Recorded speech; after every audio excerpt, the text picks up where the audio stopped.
If you're trying to start a fitness journey, just remember one thing. Hey Bestie, welcome back to my YouTube channel. Please take a moment to like this video and subscribe to my YouTube channel. Like the video because it helps with my algorithm. So in today's video, we'll be talking about how to have a successful weight loss journey. So I've put the stitches together so that you watch. I'll be back sharing my true sense. If you're trying to start a fitness journey, just remember one thing. Before we start, I am not a professional. I am just a normal human being trying to share my experience with you. So let's get started. You need to find a balance with food. It is gonna be a hard journey for you if you don't find balance with food. Now, why do I say this? This is because once you start a fitness journey, you cannot stop. For example, let's say you are trying to lose weight. Once you reach a weight goal, are you gonna stop? No, you have to maintain your weight, right? Now, this goes for just taking care of your health as well. Once you start taking care of yourself, you have to keep doing it. I mean, what are you gonna do? Go back to your old habits? No. I'm saying this because I also realized this very recently. So I've been having pretty clean meals the past month. I hardly had any delivery food. I mostly had clean home-cooked meals. I mean, I had unhealthy food sometimes, but mostly I ate pretty clean. But then I realized this was possible because I just stayed home and didn't meet my friends. I started to meet my friends recently, and it was pretty hard to eat clean. And after I met my friends, I would be so frustrated with myself because I felt like what I had just eaten would affect my progress so bad. But I finally realized that if I want to have a social life, I need to accept the fact that it will be hard for me to eat clean every meal. And that's okay. Sometimes you eat clean, sometimes you don't. It's called having a balance. One snack is not going to ruin your whole progress. Remember, you are going to do this for a very long time, maybe for the rest of your life. So please take it slow and try to. If you are trying to lose a significant amount of weight, you have to do very boring things. And I know this because I lost 15 kilograms and I've kept it off for the past 3 years. And every day I had to do very boring things. So here are the very boring things that I did daily in order to lose 15 kilograms. One was I walked 10,000 steps every day. I know that you're so bored of hearing everyone say that, but it helps. 2, I monitored my portions. I personally didn't calorie count, but you do need to be in a calorie deficit if you want to lose weight. 3, I repeated a lot of the same meals. I had 4 or 5 meals that I knew that I liked, that were easy to prepare, and that I knew if I ate them would make me be in a deficit. 4, I would eat at the same times every single day. 5, I made sure that I was strength training at least 2 to 3 times a week.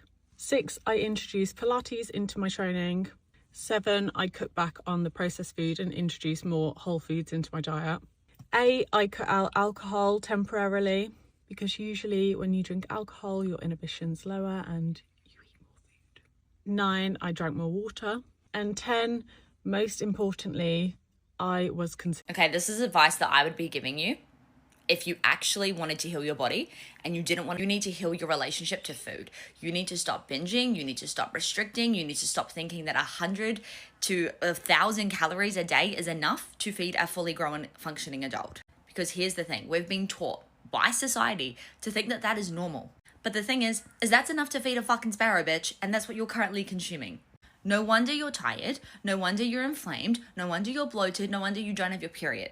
And this is not to shame you. This is advice to help save your life, because if I knew this shit 13 years ago, my body would have been in a completely different state. Number 2, if you are struggling with a chronic illness, I need you to step out of the conditioning that you've been taught by society, and I need you to look at the energetic component as to why that is in your body. An example, if you're suffering with, say, endometriosis like I was, there is always an energetic component. It is always going to be frustration, rage, or resentment towards either a man in your life or your mother. And until society starts to take that seriously and start looking at the energetic reason as to why our body is not feeling safe enough to function correctly, because chronic illness is not normal, it's just common. Until we start looking at that energetic reasoning, you're never going to heal your chronic illness. And this is coming from someone who spent 13 fucking years trying to heal hers and is now 4 years endo-free. And yes, I changed my diet, and yes, I had the surgeries, but the thing that actually changed my fucking life was starting to figure out why I was so angry towards my dad and my mum. and then processing that anger, processing that rage. So it no longer was actually forming in my body as cysts, inflammation, etc. Number 3, you need to start being seen by the world. You know that feeling where you wake up in the morning and you know that you're meant for more? You know that you're literally meant for more. You need to start following that. And I know it's scary. And I know you're worried about people's judgment. And I know you're worried about the girls in high school who bullied you, who might see your TikTok. But here's the fucking thing. You are literally put on this earth to change the world. I believe that wholeheartedly. It is my job to liberate women on an energetic and somatic level. Now, if I cared what Becky, Taylor, and Hannah thought of me in high school, I wouldn't be living out my purpose currently. And just to reflect you into their life, they're not happy. So you have to stop caring about what people think about you, because that feeling where you're angry and you're feeling dissatisfied, you're feeling bitter, that's because you're not being seen. That's because your soul is not being fucking heard. Trust me when I say that. Number 4, you need to start looking at the condition of your skin. Not just the skin on your face, but the skin on your body. See how it glows? See how it's nice and tan? See how there's no insane inflammation, redness, hormonal acne going on? That's not because I'm God's favorite. That's because I actually look after my body, and I started to listen to the fact that the skin is the biggest fucking organ in the body. And if that is not happy, healthy, and thriving, we need to seriously look as to why. Because that's the biggest indication that your body is unhappy and your body is feeling unsafe. And it's your job as a functioning human to start paying attention to that if you actually want to start changing your life and becoming better than the fucking average. Okay, so I'm gonna tell you how I lost fat, built muscle, and how I stayed consistent in discipline, because I feel like this is the hardest part. So I'm gonna put you on, I'm gonna back it up with scripture, and I'm gonna chat with you, okay? First scripture we're going to start with is Romans 12:1-2. It says, I beseech you therefore, brethren, by the mercies of God, that ye present your bodies a living sacrifice, wholly acceptable unto God, which is your reasonable service. And be not conformed to this world, but be ye transformed by the renewing of your mind, that ye may prove what is that good and acceptable and perfect will of God. Okay, so boom. First thing is a mindset shift. So it's not this journey to lose fat, to have an hourglass figure, to have the biggest booty, That's material, that's physical, you're doing this for the wrong reasons. You need to renew your mind and look at working out as honoring your temple. Like, this is your sacrifice to God. Everyone's like, oh, how do I be obedient? How do I do this? It starts with taking care of yourself. If you can't take care of the one thing God gave you at birth, how do you expect him to trust you with anything else? Okay? Next, we're going to back it up with Exodus 16:8, where it says, And Moses said, This shall be, when the Lord shall give you in the evening flesh to eat, and in the morning bread to the full. Okay? This is the blueprint on how you need to eat, like how to honor your temple, okay? You want to keep your carbs at the front of your day. And you're like, Bray, why? Because carbs are your body's energy source. So you want to have your energy at the top of the day, so that way you can burn it up throughout the day. You don't want to eat carbs at night, or else you're going to store them, because at night you're not active. Does that make sense? So meat in the evening, you want to just focus on protein and veggies in the evening, and you want to have carbs in the morning. And if you want a detailed meal plan and times of eating and all that stuff, go ahead and check out my guide, linked in bio. I have it all laid out for you. But what you eat at what time of day matters, okay? And lastly, we're going to back it up with 2 scriptures from Hebrews. We're going to start with Hebrews 11:1, which is the definition of faith, okay? Now, faith is the substance of things hoped for, the evidence of things not seen. Okay. Most people get discouraged because they're not seeing results right away. But you have to have faith that everything you're doing is leading up to your results, okay? And that's going to lead me into this next scripture. Hebrews 12:11 says, Now no chastening for the present seemeth to be joyous, but grievous. Nevertheless, afterward it yieldeth the peaceable fruit of righteousness unto them which are exercised thereby. So exercising and eating healthy probably doesn't seem fun or joyous to you right now, because you're having withdrawals, you're missing your favorite foods. Mind you, there are substitutes. It's not that bad. But it may not seem like fun at first.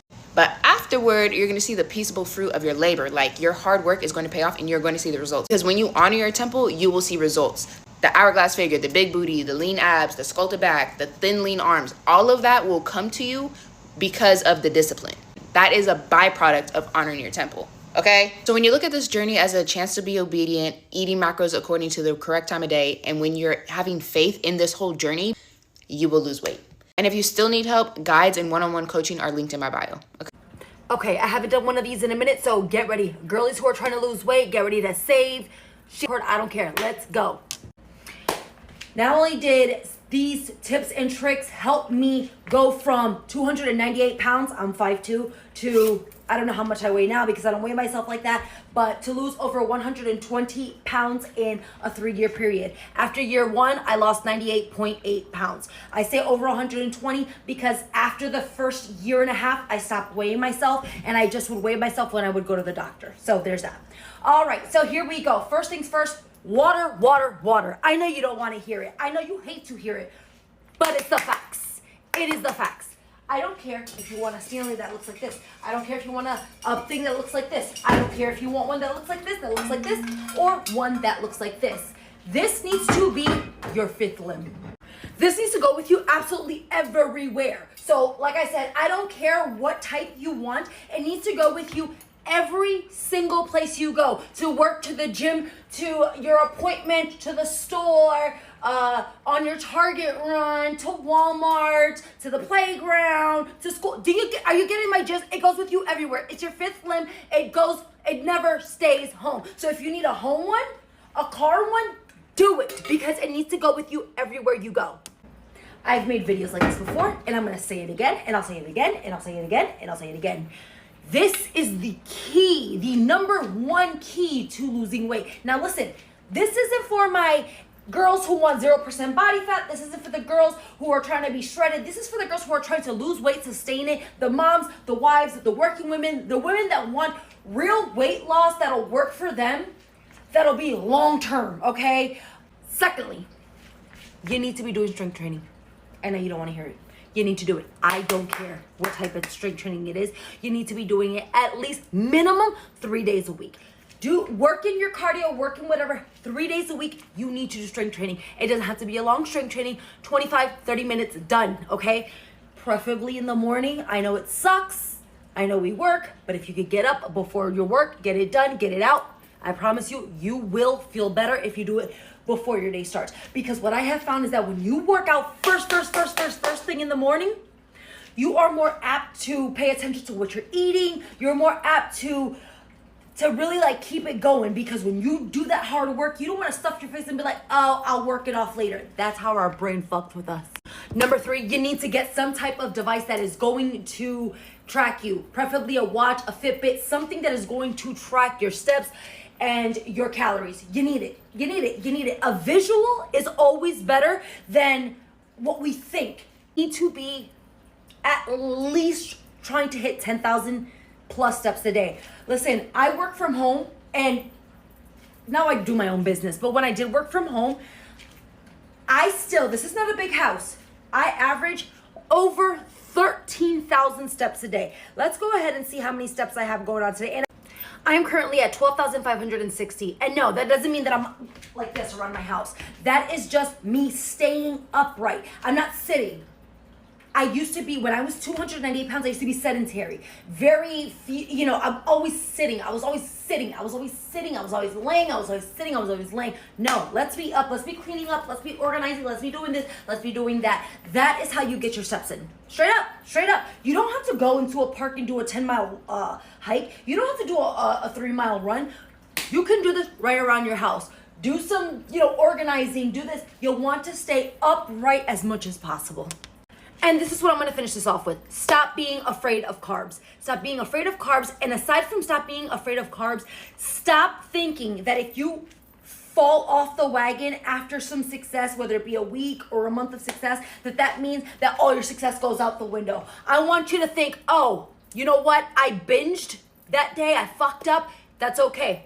We're picking it up tomorrow morning, back to the gym, back to the grind, back on our water, back on our shit. Don't go, oh, I ate that, fucked it up, let's go down the rabbit hole. No, that is not how our mind is thinking, okay? It's, oh, I ate that ice cream, I ate that piece of cake, I enjoyed it, I'm allowing myself to enjoy it. Now, back to the grind. Let me go ahead and get my water, let me go ahead and get my steps in, let me go ahead and get my shit, okay? Because we are imperfect humans, and if you think as a mom, as a wife, as a working woman, that you're gonna go your entire life without having life's little pleasures, some ice cream, some cake, some pizza, baby, get that out of your fucking mind. Get it out, push it out there. Whoever told you that is a bullshit. It means we're gonna do that in moderation.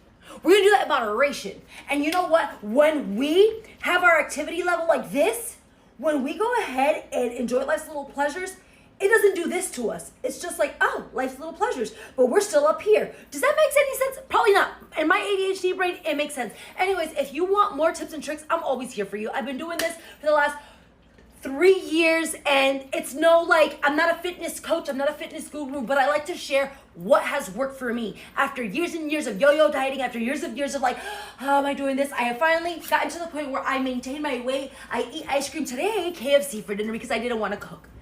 And do you think that that means, oh, out the window with all my success? No, it means tomorrow back to the gym, just like I was early this morning.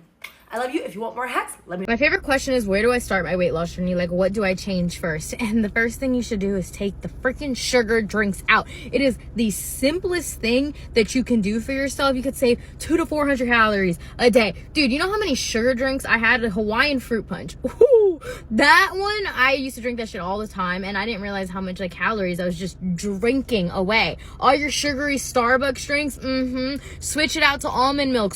Bring your own almond milk. Use unsweetened almond milk to save even more calories. Like, there's little swaps you could do throughout your day. If you eat regular eggs, switch them out to egg whites. Like, I'm just saying, you're not trying hard enough if you're not taking out or switching the very simple things in your daily life that you could switch out. There's so many sugar-free alternatives nowadays that you could really like make dieting so simple for yourself. So don't overcomplicate it. Here's how you're gonna go from fat to fit in 2025. And the only reason I can give you the game on this is because I've been nearly 300 pounds my entire life.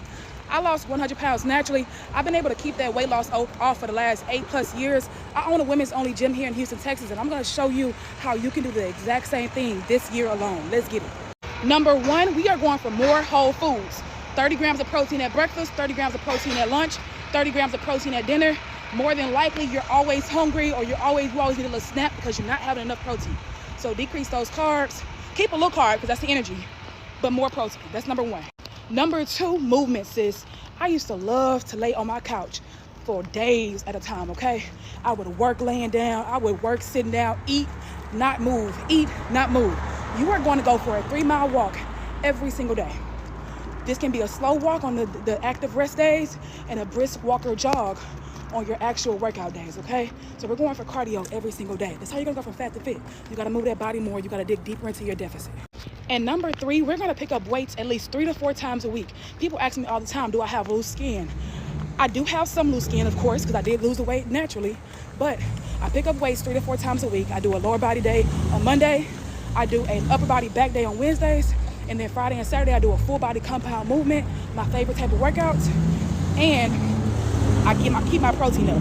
This is how you're gonna drop the fat and not be that skinny fat where you know you lost weight, but you ain't got the shape. All right, that's what you're gonna do to go from fat to fit. If this video gave Video besties, I'm just here just to add on like what I think about today's video.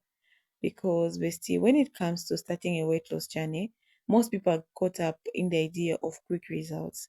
They want to drop the pound first, fit into small clothes within weeks, and completely change their bodies overnight. But here's the reality: a successful weight loss journey is not about speed; it's about sustainability. You don't want to lose the weight for just for a season. You want to build a habit that keep you healthy for life. The truth is, if you rush the process, you are most likely to end up right back where you started, or even worse than that. So this is the reason why we have to be very serious when we start our weight loss journey. Basically, mindset is everything. If you're going to this journey believing it's just a diet or temporary sacrifice, you eventually fall off. But if you tell yourself that you're creating a healthy version of you for life, punishing yourself with extra diets, you have to stop that. You have to stop hating exercise. Instead, you start making choices that feels natural and manageable. Weight loss becomes successful when you realize it's about becoming the best version of yourself, not just shrinking into a small size. It's about building confidence, gaining energy, and improving your healthy in ways that last forever. Another important part of a successful weight loss journey is finding balance. People often fall off because they try to be too strict. They cut out everything they enjoy. Okay, sweets, carbs, etc. Eating out with friends. And what happens? They binge, feel guilty, and then quit. That cycle destroys motivation. Instead, a successful journey allows a room for balance. You don't have to give up on your favorite food completely. You just need to learn moderation. You can enjoy pizza, but maybe it's one or two slices with a salad on the side instead of the whole box. You can have a dessert, but maybe it's a small portion instead of an entire cake. Balance it. What You have to balance what keeps you consistent with you without feeling deprived. Consistency is where most people struggle, but it's also the secret to success. Another or anyone can stick to that for a week, but the people who succeed are the ones who keep showing up every single day when it comes even boring, even when the scale doesn't move, and even when they don't feel motivated. You won't always feel like working out, you won't always feel like cooking healthy meals, but if you push through those moments and stay consistent, the result will show up. Successful weight loss is built on small daily habits that compound over time, not dramatic overnight changes. Another thing you need to accept is that your journey will not be perfect. There'll be days you overeat, days you stick to the gym, and days you feel like giving up. But those moments don't define you. What matters is how quickly you bounce back, bestie. Too many people think one bad day ruins everything, so they spiral into weeks of bad decision. But successful weight loss means treating everything new as day has a fresh start. You don't need perfection, you just need persistence. One mistake doesn't erase all your progress, it only set back if you let it stop you completely. One of the best ways to ensure success is by finding a form of movement you actually enjoy. A lot of people force themselves into workout they hate and then wonder why they can't stay consistent. If you hate running, stop trying to run every morning. Maybe you enjoy dancing, hiking, swimming, lifting weights, or even walking outside while listening to music or podcast.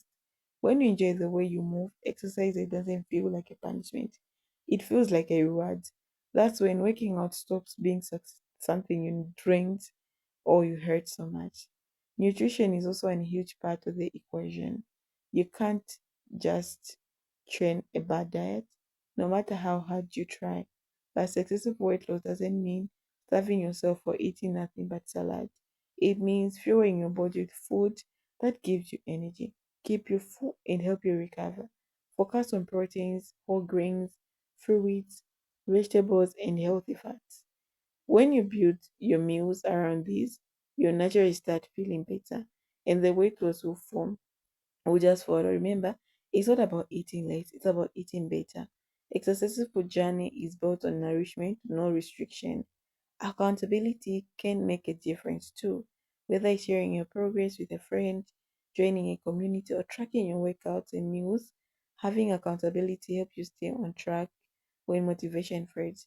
When no one knows your goal, it's easy to quit silently. But when you hold yourself accountable or allow others to hold you accountable, you build a strong commitment. Sometimes just writing things down or posting your progress can give you a push you need to keep going. Something that